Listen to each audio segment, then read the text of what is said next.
My name is Natalia Volkov. I am 28 years old, and I work as a digital marketing specialist here in Portland, Oregon. I moved to the United States when I was 19 to study at Portland State University. My parents still live back in Eastern Europe, and I video call them every Sunday without fail. They are so proud of what I have accomplished here, building a career in a country that was once just a dream. I remember my mother crying when I got my first real job after graduation, telling me that all the sacrifices were worth it. My father just smiled and said he always knew I would succeed. I have worked incredibly hard to build my life here in Portland. I have a small but cozy apartment in the Pearl District. I have friends from work who I meet for coffee on weekends. I have carefully saved money every single month since I started working. Growing up, my family did not have much, so I learned early that every dollar matters, every cent counts. When you come from a place where financial security is never guaranteed, you develop this deep respect for money and what it represents. It is safety. It is options. About 8 months ago, I decided to open an account at a small local credit union here in Portland. I had been using one of the big national banks since I arrived in America. I kept hearing people talk about how credit unions were better. They said credit unions cared more about their members, had lower fees, gave better interest rates on savings accounts. I had about $12,000 saved up that I wanted to move somewhere it could earn a little more interest. $12,000 might not sound like a fortune to some people. But to me, it represented 3 years of careful saving, of bringing lunch from home instead of buying it, of saying no to expensive trips and nights out. The credit union I chose was called Cascade Community Credit Union. It had 2 branches in Portland, and the one near my apartment was in a small building tucked between a coffee shop and a yoga studio. The first time I walked in, I liked how quiet it was compared to my old bank. A woman named Patricia helped me open my account. She explained all the account features, how I could use any credit union automatic teller machine without fees, how I would earn interest on my savings. Everything seemed perfect. I transferred my $12,000 and felt good about my decision. For the first few months, everything was completely fine. I would check my account balance on my phone. Then, about 3 months ago, something strange started happening. I went to an ATM to withdraw cash for a farmer's market, but my card would not work. I started to feel this tightness in my chest, this old familiar anxiety from my childhood when money problems meant real danger. I tried not to panic. I decided to go directly to the credit union branch the next morning to get help. When I walked in, Patricia was not there. Instead, there was a younger man named Brandon. Brandon looked at my account on his computer, frowned, typed some things, frowned more, and then said he would need to speak to his manager. When he came back, he had an older woman with him named Carol who introduced herself as the branch manager. She said my account was temporarily under review.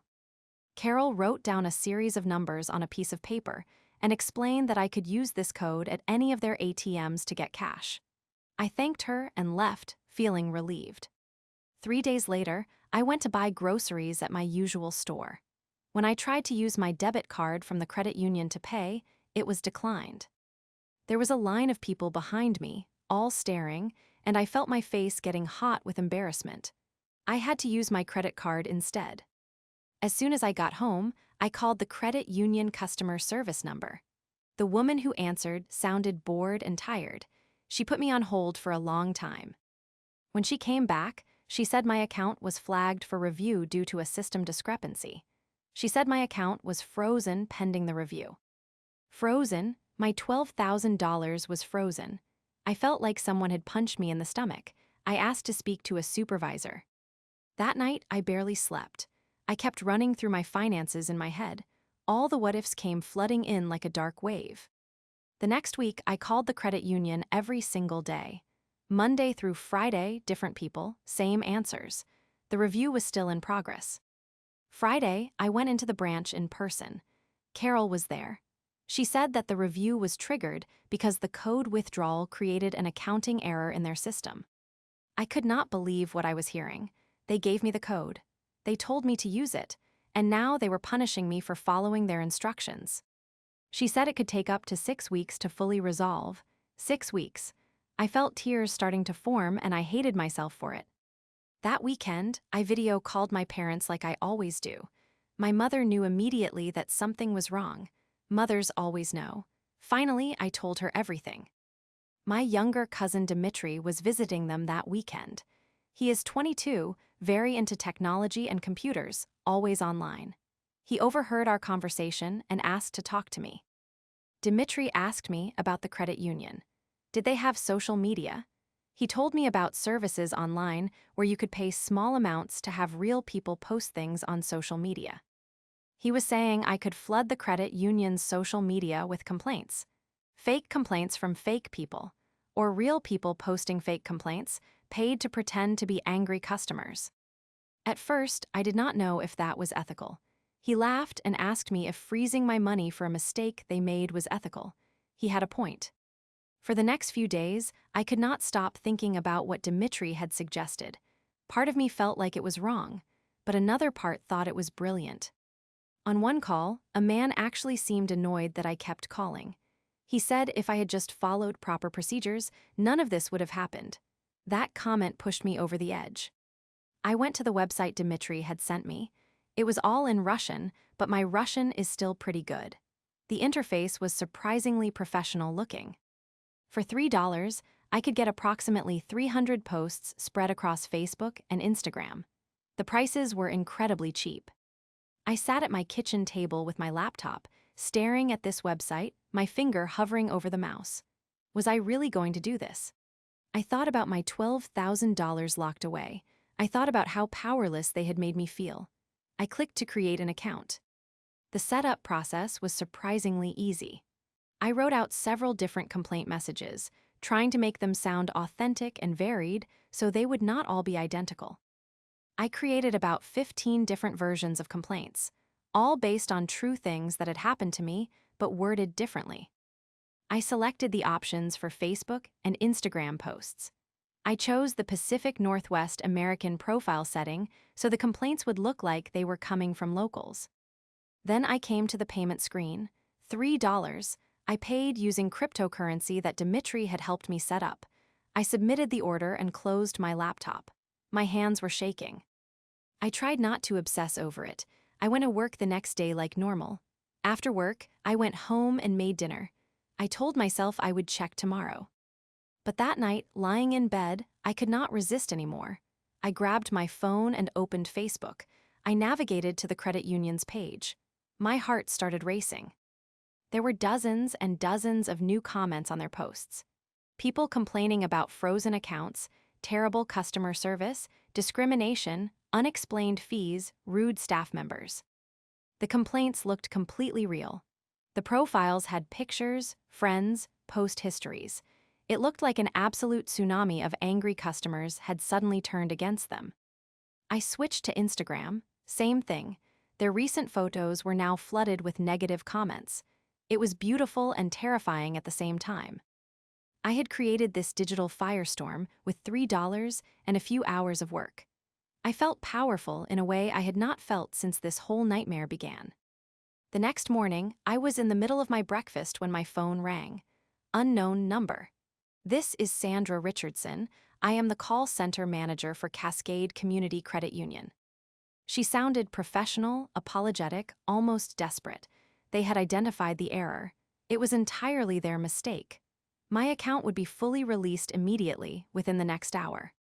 Furthermore, they would give me an additional $50 as compensation for the inconvenience. I kept my voice calm and professional. I said I wanted to close the account. She said the transfer would be initiated immediately and should be completed within 1 to 2 business days. When I hung up, I just sat there staring at my phone in disbelief. It had worked. My $3 investment in digital chaos had got me a personal call from the call center manager and a complete resolution within hours. I checked the credit union's social media again. The complaints were still there, still piling up. Some people had started sharing the posts, amplifying them further. The credit union had started responding to some comments with generic apologies, but they were completely overwhelmed. There was no way they could respond to hundreds of complaints individually. 2 days later, I checked my account at the big national bank, and there was my $12,000 plus the $50 compensation. All of it, safe and accessible. I immediately moved most of it to a high-yield savings account at a completely different online bank. I was never going to trust a small local institution with my money again. A few days later, I checked the credit union's social media one more time. The damage was done. Their rating on Facebook had dropped significantly. I realized the credit union had no way to know which complaints were real and which were from my paid campaign. There was no digital fingerprint leading to my door. I was completely safe. Life went back to normal pretty quickly after that.